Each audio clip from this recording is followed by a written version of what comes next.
ಕಲ್ಯಾಣ ಕರ್ನಾಟಕದ ಪ್ರವಾಸವನ್ನು ನಾವು ಹಮ್ಮಿಕೊಂಡಿದ್ದೇವೆ. ಸಂಘಟನಾತ್ಮಕವಾಗಿರ್ತಕ್ಕಂಥ ಪ್ರವಾಸ. ಇನ್ನು ರಾಜ್ಯಾದ್ಯಂತ SIR ಮತದಾರ ಪಟ್ಟಿಯ ಪರಿಷ್ಕರಣೆ ನಡೀತಾ ಇದೆ ಮತ್ತು ಸಂಘಟನಾತ್ಮಕವಾಗಿರ್ತಕ್ಕಂಥ ವಿಚಾರಗಳು ಎಲ್ಲವನ್ನೂ ಕೂಡ ಚರ್ಚೆ ಮಾಡಬೇಕು ಅಂತೇಳಿ ಬೀದರ್, ಗುಲ್ಬರ್ಗ, ಯಾದಗಿರಿ, ರಾಯಚೂರು, ಕೊಪ್ಪಳ ಈ ಜಿಲ್ಲೆಗಳ ಪ್ರವಾಸವನ್ನು ಹಮ್ಮಿಕೊಂಡಿದ್ದೇವೆ. ಎಲ್ಲ ಜಿಲ್ಲೆಗಳ ನಮ್ಮ ರಾಜಕೀಯ ಸ್ಥಿತಿಗತಿ ಬಗ್ಗೆಯೂ ಕೂಡ ನಾವು ಚರ್ಚೆನ ಮಾಡೋರಿದ್ದೇವೆ. ವಿಶೇಷವಾಗಿ ಸಂದರ್ಭದಲ್ಲಿ ಚರ್ಚೆ ಮಾಡುವಂಥದ್ದು ಅಂತ ಹೇಳಿದ್ರೆ ಬೀದರ್ ಇರ್ಬೋದು, ರಾಯಚೂರು ಇರ್ಬೋದು, ಗುಲ್ಬರ್ಗ, ಯಾದಗಿರಿ ಜಿಲ್ಲೆಗಳಿರ್ಬೋದು. 12% ಮಳೆ ಆಗಿರುವಂಥದ್ದು. ಈ ಭಾಗದಲ್ಲೇ 30 ಲಕ್ಷಕ್ಕೂ ಹೆಚ್ಚು ಹೆಕ್ಟೇರ್ಗಳಲ್ಲಿ ಇವತ್ತು ಬಿತ್ತನೆ ಆಗದೇ ರೈತರು ಪರದಾಡ್ತಾ ಇದ್ದಾರೆ.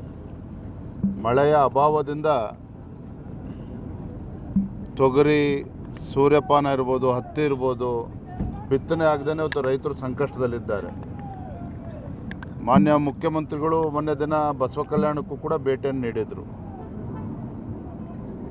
ಫೋಟೋ ಶೂಟ್ ಮಾಡಿಸ್ಕೊಂಡು ಹೋಗಿದ್ದಾರೆ. ನಾನು ರಾಜ್ಯದ ಮುಖ್ಯಮಂತ್ರಿಗಳಲ್ಲಿ ನಾನು ವಿನಂತಿ ಮಾಡ್ತೇನೆ, ವಿಶೇಷವಾಗಿ ಉತ್ತರ ಕರ್ನಾಟಕದ ರೈತರು, ಕಲ್ಯಾಣ ಕರ್ನಾಟಕದ ರೈತರು ಸಂಕಷ್ಟದಲ್ಲಿರುವಂಥ ಸಂದರ್ಭದಲ್ಲಿ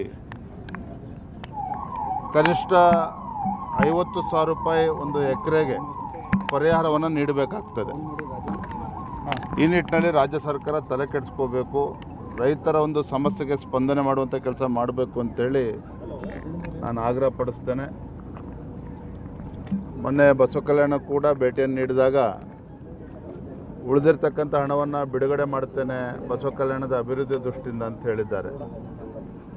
ಅನುಭವ ಮಂಟಪಕ್ಕೆ ತಮ್ಮೆಲ್ಲರೂ ಕೂಡ ನೆನಪಿದೆ, ಹಿಂದೆ ಭಾಜಪ ಸರ್ಕಾರ ಇದ್ದಾಗ ಸನ್ಮಾನ್ಯ BS ಯಡಿಯೂರಪ್ಪನವರು ಭಾಳ ಮುತುವರ್ಜಿ ವಹಿಸಿ 100 ಕೋಟಿ ರೂಪಾಯಿಗಳನ್ನು ತತ್ಕ್ಷಣ ಬಿಡುಗಡೆ ಮಾಡಿ, 200 ಕೋಟಿ ರೂಪಾಯಿಗಳನ್ನು ತತ್ಕ್ಷಣ ಬಿಡುಗಡೆ ಮಾಡಿ ಸುಮಾರು 500 ಕೋಟಿ ರೂಪಾಯಿಯಷ್ಟು ಒಂದು ಪ್ರಾಜೆಕ್ಟ್ ಆಗಿರುವಂಥದ್ದು. ಆದರೆ ಯಾಕೋ ಏನೋ ಕಳೆದ 3 ವರ್ಷದಲ್ಲಿ ರಾಜ್ಯದ ಕಾಂಗ್ರೆಸ್ ಸರ್ಕಾರ ಇದ್ರ ಬಗ್ಗೆ ತಲೆ ಕೆಡಿಸ್ಕೊಳ್ಳಿಲ್ಲ.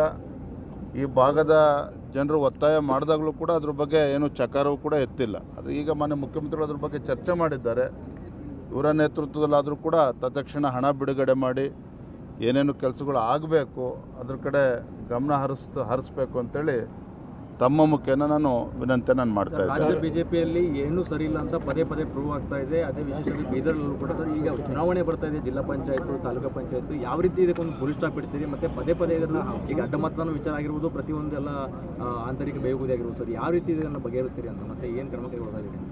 ಬೀದರ್ ಭಾರತೀಯ ಜನತಾ ಪಾರ್ಟಿ ಬೀದರ್ ಜಿಲ್ಲೆಯಲ್ಲಿ ಏನಾದರೂ ಸಮಸ್ಯೆ ಆದರೆ ಅವತ್ತು ಕೋರ್ ಕಮಿಟಿನ ಕೂಡ ಕರೆದಿದ್ದೇನೆ. ಕೋರ್ ಕಮಿಟಿನ ಕೂಡ ಚರ್ಚೆ ಮಾಡ್ತೇನೆ. ಏನೋ ಸಮಸ್ಯೆ ಇದ್ದರೂ ಕೂಡ ಅದನ್ನು ಬಗೆಹರಿಸ್ತೇನೆ. ಸರ್, ಬೀದರ್ನಲ್ಲಿ ಈಗ ಸಾಕಷ್ಟು ಸಮಸ್ಯೆಗಳಿದೆ ಸರ್. ರೈತರ ಪರವಾಗಿ ಬಿಜೆಪಿ ವಿರೋಧ ಪಕ್ಷವಾಗಿ ಯಾವುದೇ ರೀತಿ ಧ್ವನಿ ಎತ್ತಲ್ಲ. 4 ಜನ ಶಾಸಕರಿದ್ದಾರೆ, ಇದ್ರೂ ಕೂಡ ಕಾಂಗ್ರೆಸ್ ಜೊತೆಗೆ ಹೊಂದಾಣಿಕೆ ಮಾಡ್ತಾ ಇದ್ದಾರೆ.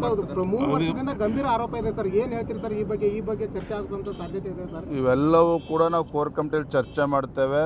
ಆ ರೀತಿ ಪ್ರಶ್ನೆನೇ ಇಲ್ಲ. ನಮ್ದು ಯಾವುದೇ ಶಾಸಕರು ಕಾಂಗ್ರೆಸ್ ಜೊತೆ ಹೊಂದಾಣಿಕೆ ಮತ್ತೊಂದು ಪ್ರಶ್ನೆ ಇಲ್ಲ. ಇವತ್ತು ಇವೆಲ್ಲವೂ ಕೂಡ ಚರ್ಚೆ ಮಾಡಿ ರೈತರ ಸಮಸ್ಯೆಗೆ ಭಾರತೀಯ ಜನತಾ ಪಾರ್ಟಿ ಯಾವ ರೀತಿ ಸ್ಪಂದನೆ ಮಾಡಬೇಕು, ಜಿಲ್ಲಾ ನಾಯಕರುಗಳು ಯಾವ ರೀತಿ ಸ್ಪಂದನೆ ಮಾಡಬೇಕು, ಎಲ್ಲವನ್ನೂ ಕೂಡ ನಾವು ಚರ್ಚೆ ಮಾಡ್ತೇವೆ. ಬಿಜೆಪಿಯಲ್ಲಿ ಏನೂ ಸರಿ ಇಲ್ಲ ಅಂತ ಪದೇ ಪ್ರೂವ್ ಆಗ್ತಾ ಇದೆ. ಅದೇ ವಿಶೇಷವಾಗಿ ಬೀದರ್ನಲ್ಲೂ ಕೂಡ ಸರ್ ಈಗ ಚುನಾವಣೆ ಬರ್ತಾ ಇದೆ, ಜಿಲ್ಲಾ ಪಂಚಾಯತ್, ತಾಲೂಕು ಪಂಚಾಯತ್, ಯಾವ ರೀತಿ ಇದಕ್ಕೊಂದು ಫುಲ್ ಸ್ಟಾಪ್ ಇಡ್ತೀರಿ? ಮತ್ತೆ ಪದೇ ಇದನ್ನು ಈಗ ಅಡ್ಡ ಮತದಾನ ವಿಚಾರ ಆಗಿರ್ಬೋದು, ಪ್ರತಿಯೊಂದೆಲ್ಲ ಆಂತರಿಕ ಬೇಗುದಿ ಆಗಿರ್ಬೋದು ಸರ್, ಯಾವ ರೀತಿ ಇದನ್ನು ಬಗೆಹರಿಸ್ತೀರಿ ಅಂತ, ಮತ್ತೆ ಏನು ಕ್ರಮ ಕೈಗೊಳ್ಳೋದಾಗಿದೆ? ಬೀದರ್ ಭಾರತೀಯ ಜನತಾ ಪಾರ್ಟಿ ಬೀದರ್ ಜಿಲ್ಲೆಯಲ್ಲಿ ಏನಾದರೂ ಸಮಸ್ಯೆ ಆದರೆ ಅವತ್ತು ಕೋರ್ ಕಮಿಟಿನ ಕೂಡ ಕರೆದಿದ್ದೇನೆ. ಕೋರ್ ಕಮಿಟಿನ ಕೂಡ ಚರ್ಚೆ ಮಾಡ್ತೇನೆ. ಏನೋ ಸಮಸ್ಯೆ ಇದ್ದರೂ ಕೂಡ ಅದನ್ನು ಬಗೆಹರಿಸ್ತೇನೆ. ಸರ್, ಬೀದರ್ನಲ್ಲಿ ಈಗ ಸಾಕಷ್ಟು ಸಮಸ್ಯೆಗಳಿದೆ ಸರ್. ರೈತರ ಪರವಾಗಿ ಬಿಜೆಪಿ ವಿರೋಧ ಪಕ್ಷವಾಗಿ ಯಾವುದೇ ರೀತಿ ಧ್ವನಿ ಎತ್ತಲ್ಲ. 4 ಜನ ಶಾಸಕರಿದ್ದಾರೆ, ಇದ್ರೂ ಕೂಡ ಕಾಂಗ್ರೆಸ್ ಜೊತೆಗೆ ಹೊಂದಾಣಿಕೆ ಮಾಡ್ತಾ ಇದ್ದಾರೆ. 3 ವರ್ಷದಿಂದ ಗಂಭೀರ ಆರೋಪ ಇದೆ ಸರ್. ಏನು ಹೇಳ್ತೀರಿ ಸರ್ ಈ ಬಗ್ಗೆ ಚರ್ಚೆ ಆಗುವಂಥ ಸಾಧ್ಯತೆ ಇದೆ ಸರ್? ಇವೆಲ್ಲವೂ ಕೂಡ ನಾವು ಕೋರ್ ಕಮಿಟಿಯಲ್ಲಿ ಚರ್ಚೆ ಮಾಡ್ತೇವೆ. ಆ ರೀತಿ ಪ್ರಶ್ನೆನೇ ಇಲ್ಲ. ನಮ್ದು ಯಾವುದೇ ಶಾಸಕರು ಕಾಂಗ್ರೆಸ್ ಜೊತೆ ಹೊಂದಾಣಿಕೆ ಮತ್ತೊಂದು ಪ್ರಶ್ನೆ ಇಲ್ಲ. ಇವತ್ತು ಇವೆಲ್ಲವೂ ಕೂಡ ಚರ್ಚೆ ಮಾಡಿ ರೈತರ ಸಮಸ್ಯೆಗೆ ಭಾರತೀಯ ಜನತಾ ಪಾರ್ಟಿ ಯಾವ ರೀತಿ ಸ್ಪಂದನೆ ಮಾಡಬೇಕು, ಜಿಲ್ಲಾ ನಾಯಕರುಗಳು ಯಾವ ರೀತಿ ಸ್ಪಂದನೆ ಮಾಡಬೇಕು, ಎಲ್ಲವನ್ನೂ ಕೂಡ ನಾವು ಚರ್ಚೆ ಮಾಡ್ತೇವೆ.